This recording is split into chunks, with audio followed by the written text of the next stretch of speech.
कोल्हापूर महानगरपालिकेची निवडणूक आज संपन्न होती आहे। लोकशाहीचा एक उत्सव आज या कोल्हापुरामध्ये दिसून येतो आहे। सत्तेचं विकेंद्रीकरण होणं महत्त्वाचं आहे आणि स्थानिक स्वराज्य संस्थेचे नगरसेवक या निवडून येणं फार महत्त्वाचं आहे। कोल्हापुरामध्ये एक विजन राहून हे काम होऊ शकतं आणि त्यामुळं जास्तीत जास्त कोल्हापूरकरांनी मतदान करावं असं मी आव्हान करतो आपल्या सगळ्यांना।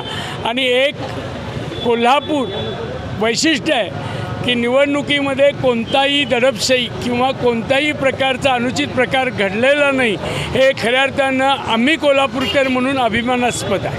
काय वाटतंय, प्रथमच 4 मतदान करण्यात येणार आहेत मतदारांकडून किंवा तुम्हालाही काय अनुभव होता? कोल्हापूर महानगरपालिकेमध्ये प्रत्येक मतदाराला 4 आपले प्रतिनिधी निवडण्याचा प्रसंग हा पहिल्यांदाच येतो आहे।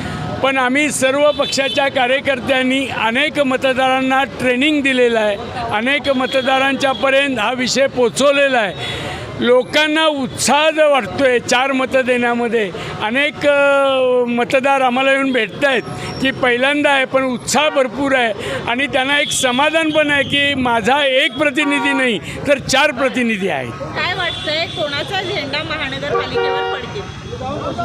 मी साधारणतः महाविकास आघाडी, काँग्रेस आणि शिवसेनेचे अधिकाधिक उमेदवार जिंकून येतील असं माझं प्राथमिक अंदाज आहे। आणि आज मी संपूर्ण शहरात हिंडल्यानंतर मला असं लक्षात आलेलं आहे की महाविकास आघाडीचेच जास्त करून उमेदवार येईल आणि आमचा महापौर होईल।